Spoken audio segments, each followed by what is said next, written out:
Hi friends and students, welcome to Physics Fusion with Faisal Ali YouTube channel. Dear students, Assalamu alaikum. My name is Faisal Ali and you are watching Physics Fusion YouTube channel.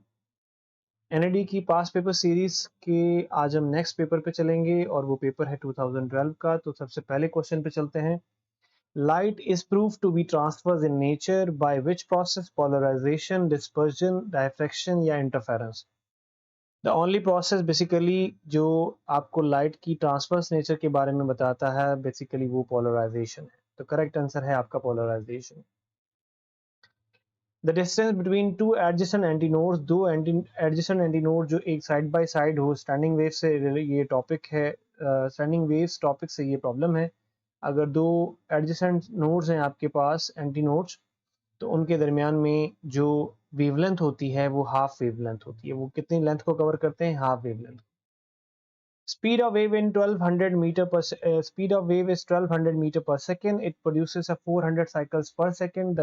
The wave length of the wave is speed आपको मिली हुई है 1200 पर metre पर second. Frequency आपको मिली है 400। Lambda आपने calculate करना है। सिंपल सा फॉर्मूला आप यूज करें तो आपका जवाब आएगा 300 मीटर। तो your correct answer is 300 metre.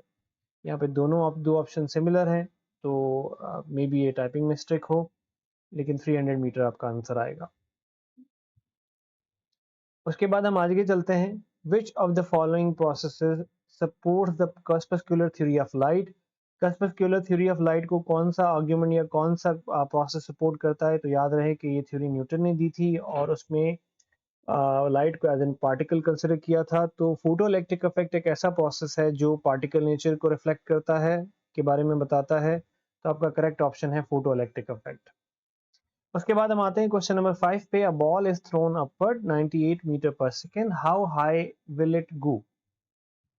एक बॉल है जिसकी इनिशियल स्पीड वर्टिकल डायरेक्शन में आपके पास 98 है मीटर पर सेकेंड। हाइट आपने कैलकुलेट करनी है, आप एस को एच लिख सकते हैं और जी की वैल्यू अपर डायरेक्शन में -9.8 होगी। हम सिंपल इक्वेशन ऑफ मोशन का इस्तेमाल करेंगे। वी एफ हमारे पास 0 है और हम अपनी वैल्यू जब सब्सटीट्यूट करेंगे सारी और इसको सॉल्व करेंगे, then we will have 490 answer. You can easily calculate, manually calculate कर सकते हैं, कैलकुलेटर की भी जरूरत आपको नहीं होगी। 490 is your correct answer.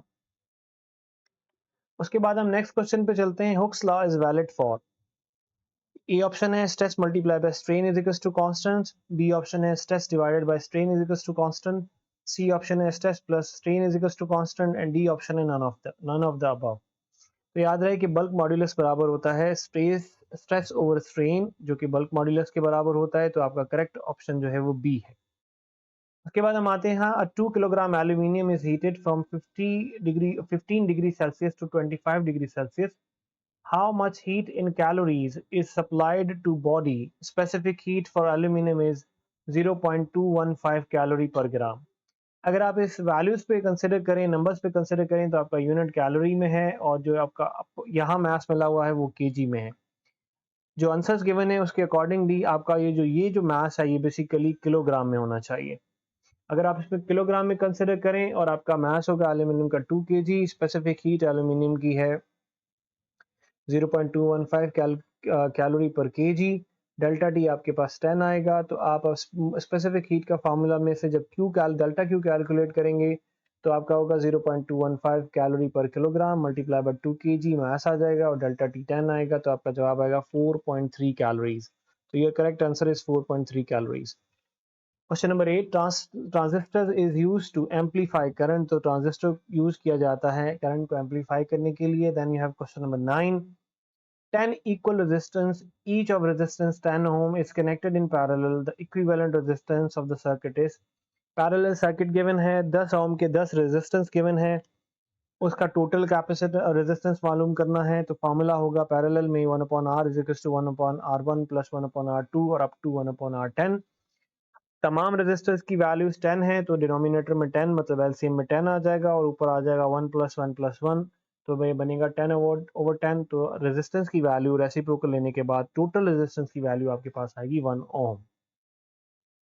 Question number 10 पर आते हैं। Which of the following happens in adiabatic process के कौन सा इसमें से एडियाबैटिक प्रोसेस में कंडीशन प्रूवन है या ट्रू है?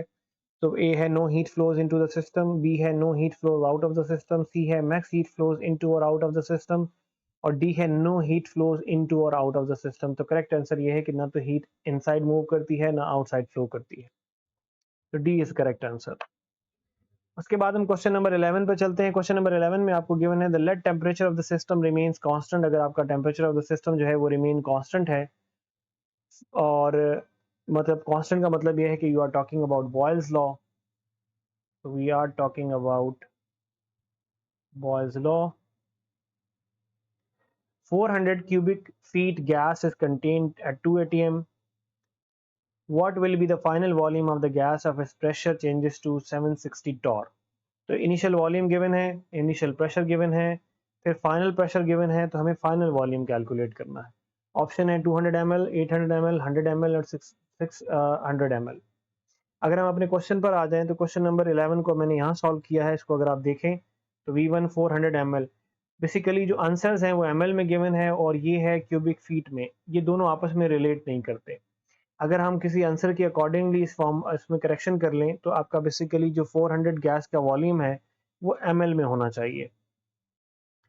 P1 बराबर होगा 2 atm, तो ये बेसिकली करेक्टेड यूनिट है आपके प्रॉब्लम में, करेक्ट कर दिया हमने। P1 बराबर है 2 एटमॉस्फेयर के और P2 बराबर है 1 atm के, और V2 आपने कैलकुलेट करना है। अब P2 बेसिकली गिवन है 760 टॉर। अब 760 टॉर जो है वो बेसिकली 1 atm के बराबर होता है, तो आप 1 atm लिख सकते हैं 760 टॉर के लिए।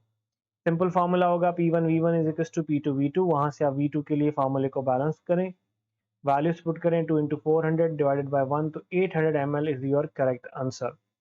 उसके बाद हम आते हैं सेंटीपिटल फोर्स पे। तो सेंटीपिटल फोर्स जो active on a body is given by A option M R omega square, M omega square, M R V square और नन ऑफ द अबव। तो basically M R omega square है, technically formula M V square upon R होता है, लेकिन जब आप v की value are omega put करेंगे तो फाइनली आप एंड अप करेंगे इस एक्सप्रेशन के साथ।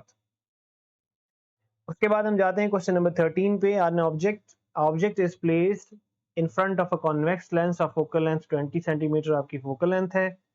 If the size of the image is twice the size of the object, the distance of the object would be. हमने distance of the object calculate करना है। आपके पास सिंपल ये फॉर्मूला लगेगा, यहाँ पे q यूज किया जाता है, लेकिन q बेसिकली इमेज डिस्टेंस होता है। आप q को p की फॉर्म में लिखेंगे with the help of magnification, जो कि आपको मिली हुई है 2।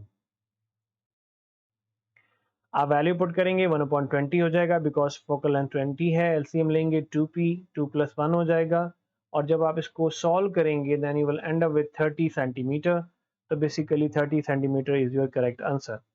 उसके बाद हम चलते हैं क्वेश्चन नंबर 14 पे।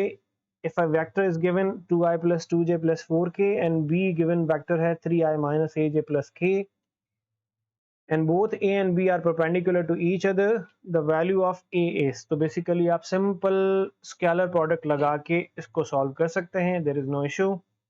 तो बेसिकली ये स्केलर प्रोडक्ट है, this is scalar product.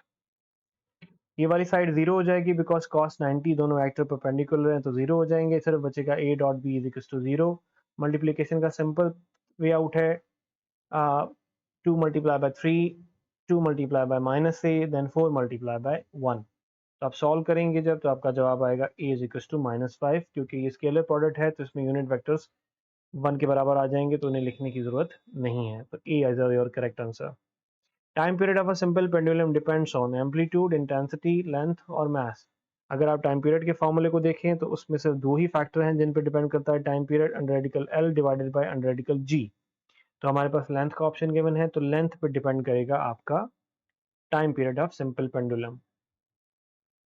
This is not perpendicular, this is pendulum. Coefficient of kinetic friction for two surfaces brought in contact lies between. अगर आपके पास दो सर्फेसेस हैं, उनका आपस में कोफिशिएंट ऑफ काइनेटिक फ्रिक्शन अगर आप चेक करना चाहें तो it value should be lie between 0 and 1 के बीच में होनी चाहिए, ठीक है। क्वेश्चन नंबर 17 पे चलते हैं। Audible sound wave do not cast shadows because of very small wavelengths, very large wavelengths और हाई वेलोसिटीज। हाई वेलोसिटीज की वजह से जो आपकी ऑडिबल साउंड है वो शेडोज कास्ट नहीं करते। आप इसका दूसरा मकसद आप ये कह सकते हैं कि जो साउंड वेव्स हैं, बेसिकली ऑडिबल साउंड जो है, साउंड वेव्स हैं, उनका नेग्लिजिबल होता है डायफ्रैक्शन। तो इनमें डायफ्रैक्शन नेग्लिजिबल होती है, इस वजह से ये शेडोज कास्ट नहीं करते। 0 kelvin, next question, 0 kelvin is equal to 0 kelvin basically बराबर होता है -273 degree Celsius. Moving charges in a magnetic field can gain kinetic energy, potential energy, heat energy or whatever. None of the above is your answer. अब यहाँ पे अगर magnetic field को discuss किया जाता कि यूनिफॉर्म है कि नॉन यूनिफॉर्म है तो शायद कोई और जवाब हो सकता था, लेकिन अगर हम यूनिफॉर्म मैग्नेटिक फील्ड कंसिडर करें तो कोई भी चेंज नहीं आएगा। Move to the next question.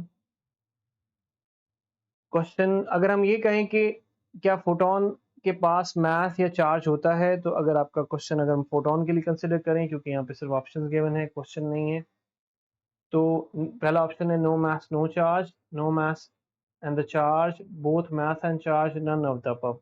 तो बेसिकली ऑप्शन इज फोटोन को अगर आप देखें तो फोटोन के पास ना ही कोई मास होता है और ना ही कोई चार्ज होता है।